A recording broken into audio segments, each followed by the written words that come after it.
نیت فقیر تھے، اس کی وحدانیت کو نشر کرنے کے لیے دنیا میں جلوگر ہوئے، لوگوں کو اس کی توحید کی طرف دعوت دی اور بات کر کے اپنے رب کے حضور سے جانا۔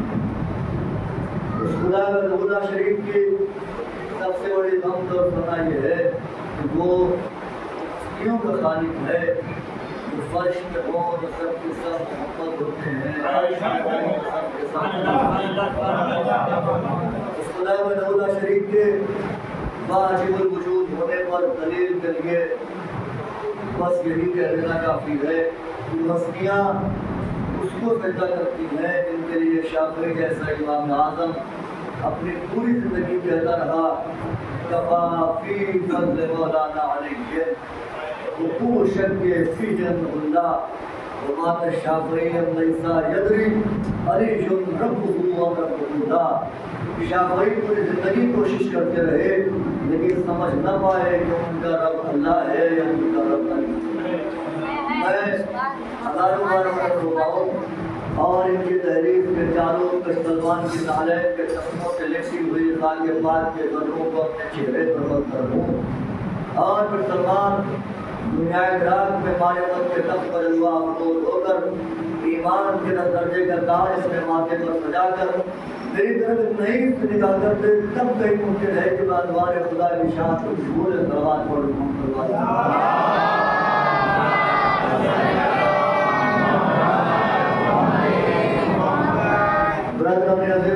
محترم، میں نے جس پیغمبر کی تلاوت کا شرف حاصل کیا تو حدیث محتاج تعارف نہیں ہے، شورۂ آفاق حدیث ہے، اللہ کا وہ نبی جو تمام نبیوں کا سردار ہے، جس کی وجہ سے اس کائنات کا وجود ہے، جس کی وجہ سے چاند میں چمک آتی ہے، جس کی وجہ سے سورج میں ضیاء آتی ہے، جس کی وجہ سے تاروں میں روشنی آتی ہے، جس کی وجہ سے یہ نظام صبح و شام رواں دوا ہے، وہ نبی جو تمام نبیوں پر فضیلت رکھتا ہے، جس کی زبان مصداق وحی خدا ہے، جب تک اللہ کی وحی نہ آ جائے کچھ کہتا نہیں ہے، کوئی کلام نہیں کرتا، کچھ بولتا نہیں ہے، بلکہ مجھے اپنے لفظ کی تصریح کرنا چاہیے۔ قرآن میں کلام کا لفظ استعمال نہیں کیا گیا کہ میرا نبی کلام نہیں کرتا، بلکہ کیا کہا گیا وما ینطق عن الہویٰ، وہ اپنی خواہش سے نطق بھی نہیں کرتا۔ نطق میں اور کلام میں بیٹھے ہوئے، نطق میں اور کلام میں فرق، جو میں کر رہا ہوں یہ کلام ہے، آپ بغیر کچھ بولے صرف لبوں کو ہلا دیجئے نطق ہے۔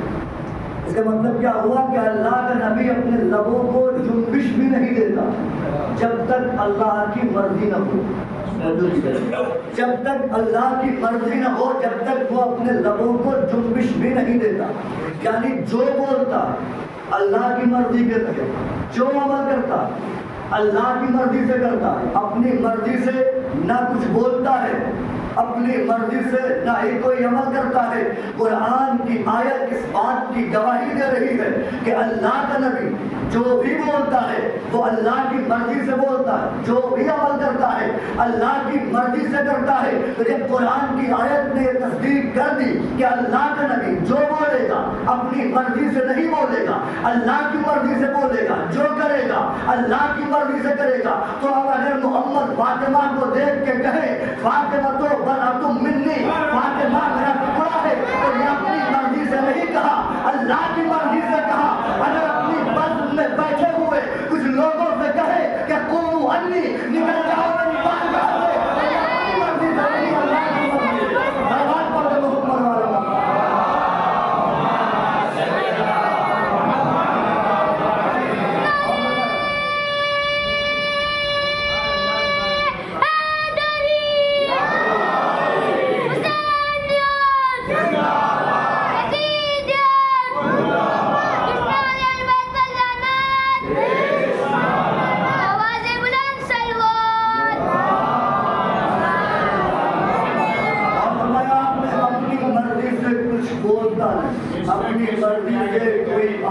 کرتا ہے تو اب اگر حسین کو دیکھ کے کہیں حسین ملنی بہانا من حسین تو یا اپنی مرضی سے نہیں، اللہ کی مرضی سے۔ اگر فاطمہ کو دیکھ کے کہیں فاطمہ تو بڑا منی، فاطمہ میرا ٹکڑا ہے تو یہ اپنی مرضی سے نہیں، اللہ کی مرضی سے۔ علی کو دیکھ کے کہہ دے یا علی انت وشیتوں کا هم الفائزون، اے علی تم اور تمہارے شیعہ ہی کامیاب، یہ اپنی مرضی سے نہیں کہا، اللہ کی مرضی سے تصدیق کی، تم اور تمہارے شیعہ کامیاب۔ جو عمل کرتا کسی کو بدن سے اٹھائے تب بھی اللہ کی مرضی سے اٹھایا، کسی کی تعظیم میں خود اٹھ جائے تو اللہ کی مرضی سے اٹھا، اپنی مرضی سے کوئی عمل نہیں انجام دیتا۔ وہ نبی کہہ رہا ہے الولد سر لابی، بیٹا باپ کا راز ہوتا ہے، بیٹا باپ کا آئینہ ہوتا ہے، بیٹا باپ کا آئینہ ہوتا ہے، اور جو جیسا ہوتا ہے آئینہ ویسا ہی دکھاتا ہے، جو جیسا ہوتا ہے آئینہ ویسا ہی دکھاتا۔ اب پیغمبر کہہ رہے الولد سر لابی، بیٹا باپ کا راز ہے، بیٹا باپ کا آئینہ ہے، یعنی اگر باپ کی عظمت کا اندازہ لگانا ہے تو سر کا قدم بیٹے کو دیکھو، باپ کی شجاعت دیکھنی ہے تو بیٹے کو دیکھو، باپ کا علم دیکھنا ہے بیٹے کی جانب دیکھو، باپ کی سخاوت دیکھنی ہے بیٹے کی جانب دیکھو، کوئی نہ کوئی صفت باپ کی بیٹے میں منتقل ضرور ہوگی۔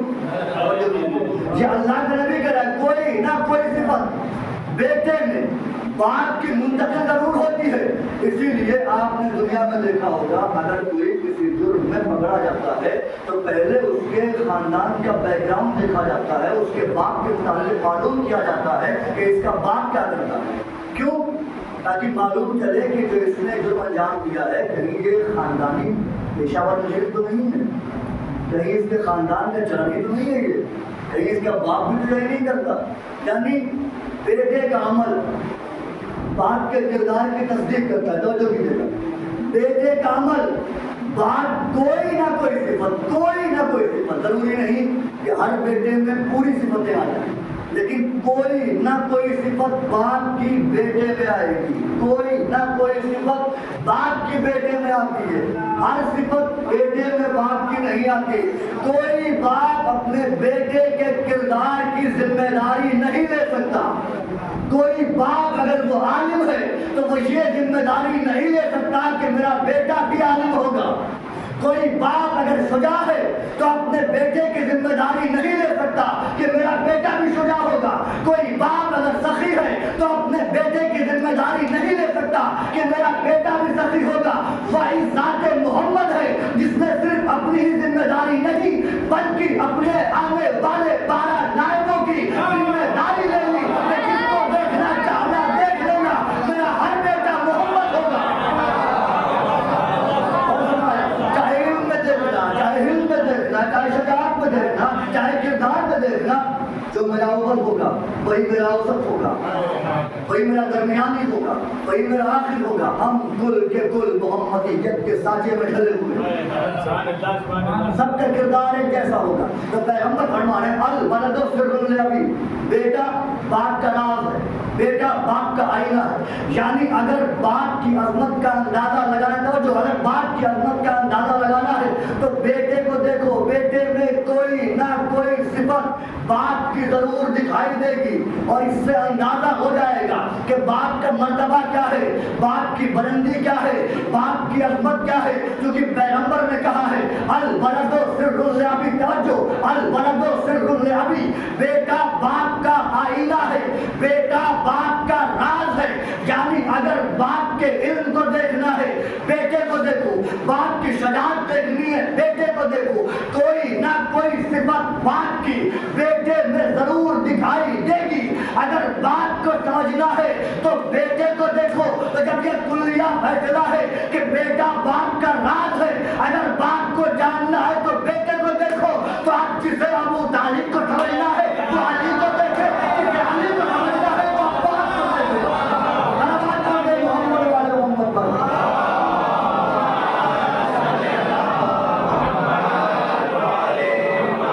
جسے ابو طالب کو سمجھنا ہے